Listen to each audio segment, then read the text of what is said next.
ನಿಮ್ಮ ಪ್ರಕಾರ saving plan ಹೇಗಿರಬೇಕು? ಮಂತ್ಲಿ ಒಂದು ಸಂಬಳ ಬರುತ್ತೆ, ಅದು ಅಮೌಂಟ್ ಎಷ್ಟೇ ಇರ್ಬೋದು, 30,000 40,000 ಅಂತ ಇಟ್ಕೊಳ್ಳಿ. ಜಾಸ್ತಿ ಇನ್ನು ಸುಮಾರು ಜನಕ್ಕೆ ತುಂಬಾ ಜಾಸ್ತಿ ಅಮೌಂಟ್ ಬರುತ್ತೆ ಈಗ. ಹ್ಮ್.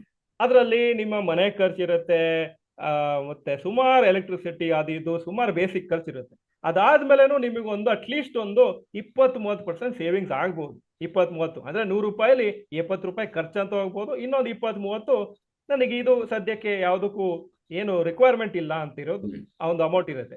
ಆ ಅಮೌಂಟ್ ಅನ್ನ ನೀವು ಇನ್ವೆಸ್ಟ್ಮೆಂಟ್ ಮಾಡಬೇಕು. ಆ ಹ್ಮ್. ಅಮೌಂಟ್ ಅನ್ನ ನೀವು ಹೇಗೆ ಎಲ್ಲಾನು ಮಾರ್ಕೆಟ್ ಅಲ್ಲ, ಹ್ಮ್. ಎಲ್ಲಾನು ಎಫ್ ಡಿ ಅಲ್ಲ, ಒಂದು 30 ರೂಪಾಯಿ ಅಂದ್ರೆ ನಿಮ್ಮ ಸೇವಿಂಗ್ಸ್ ಅಲ್ಲಿ ಆ 30 100 ಅಂತ ಇಟ್ಕೊಳ್ಳಿ ಸದ್ಯಕ್ಕೆ.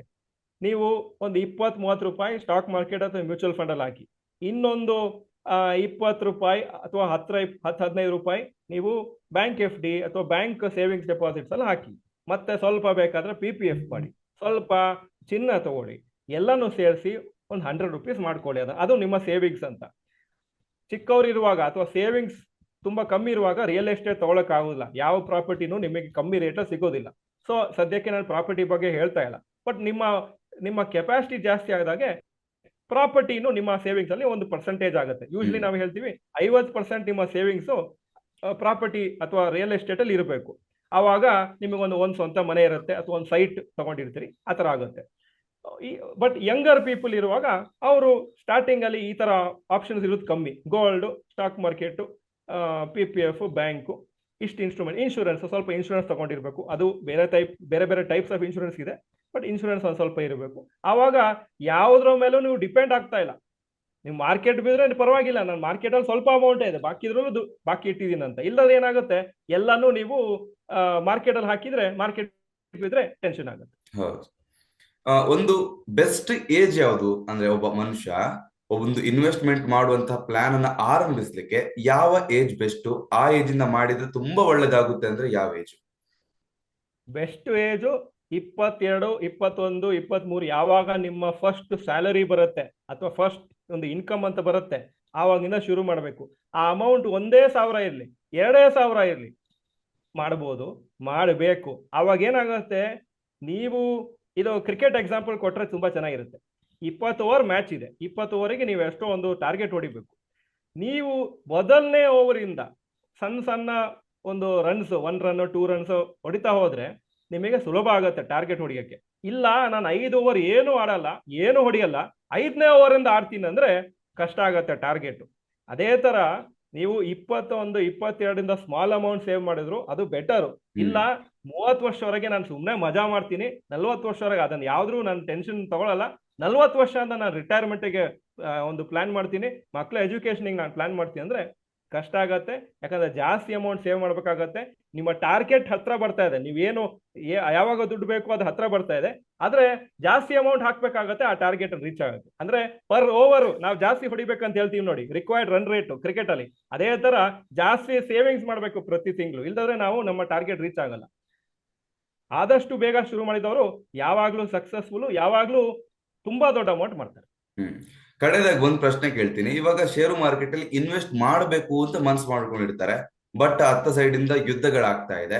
ಇನ್ವೆಸ್ಟ್ಮೆಂಟ್ ಮಾಡಲಿಕ್ಕೆ ಹೊರಟಿರುವಂತ ಮನುಷ್ಯರಿಗೆ ನಿಮ್ಮ ಸಲಹೆ ಏನು?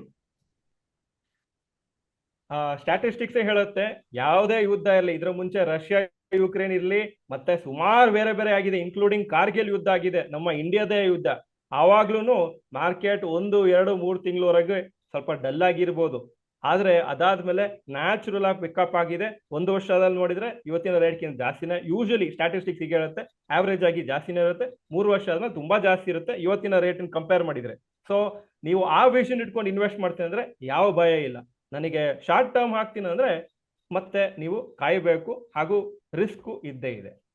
ಓಕೆ. ಹಾಗಾದ್ರೆ ರಿಸ್ಕ್ ಇಲ್ಲದ ಇನ್ವೆಸ್ಟ್ಮೆಂಟ್ ಅಂದ್ರೆ ಯಾವುದು? ರಿಸ್ಕ್ ಇಲ್ದಿರೋ ಇನ್ವೆಸ್ಟ್ಮೆಂಟ್ ಬ್ಯಾಂಕ್ ಎಫ್ ಡಿ. ಅದರಲ್ಲಿ ನಿಮಗೆ 6-7%, 6.5% ಏನೋ ಕೊಡ್ತಾರೆ. ಇನ್ಕಮ್ ಟ್ಯಾಕ್ಸ್ ಕಟ್ಟಬೇಕು, ಬಟ್ ಅಷ್ಟು ಬರ್ತದೆ.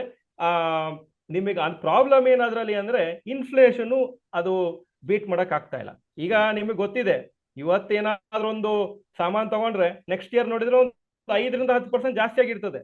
ಯಾವ್ದು ಸೋಪ್ ಇರ್ಲಿ, ಅಕ್ಕಿ ಇರ್ಲಿ, ಹಾಲಿರ್ಲಿ, ರೆಂಟೇ ಇರ್ಲಿ, ಎಲ್ಲಾನು 5-10% ಜಾಸ್ತಿ ಆಗುತ್ತೆ.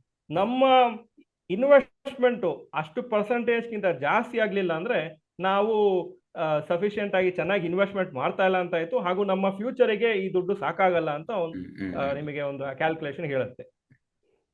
ಓಕೆ, ಇದಿಷ್ಟು ಮಾಹಿತಿ ಜನರು ಹುಡುಕ್ತಾ ಇರುವಂತದ್ದು ಈಗ ಸದ್ಯ.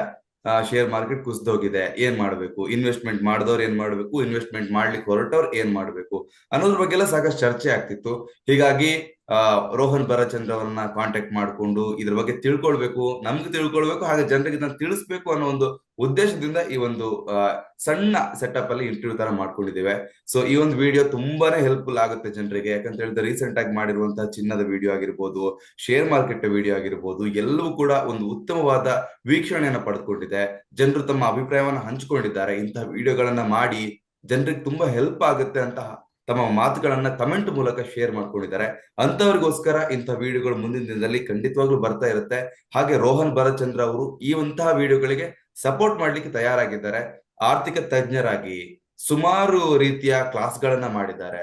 ಅವರು ಇನ್ವೆಸ್ಟ್ ಮಾಡಿದ್ದಾರೆ. ಇನ್ವೆಸ್ಟ್ಮೆಂಟ್ ಬಗ್ಗೆ ಅವ್ರಿಗೆ ಹಲವಾರು ರೀತಿಯ ಜ್ಞಾನಗಳಿರೋದ್ರಿಂದ ಅದನ್ನ ಹಂಚ್ಕೊಂಡ್ರೆ ಅದು ಒಳ್ಳೇದು ಅಂತ ಹೇಳೋದು ಅವರು ಇವಾಗ ಹೇಳ್ತಿರುವಂತದ್ದು. ಮುಂದಿನ ವಿಡಿಯೋದಲ್ಲಿ ಮತ್ತೊಂದು ಹೊಸ ವಿಚಾರ ಜೊತೆಗೆ ಸಿಗೋಣ ಅಂತ ಹೇಳ್ತಾ, ಭರತ್ ಸರ್ ನಿಮಗೆ ಥ್ಯಾಂಕ್ ಯು ಸೋ ಮಚ್. ನಮಸ್ಕಾರ. ಎಸ್, ಸಿಗೋಣ ಮುಂದಿನ ವಿಡಿಯೋದಲ್ಲಿ. ಧನ್ಯವಾದಗಳು.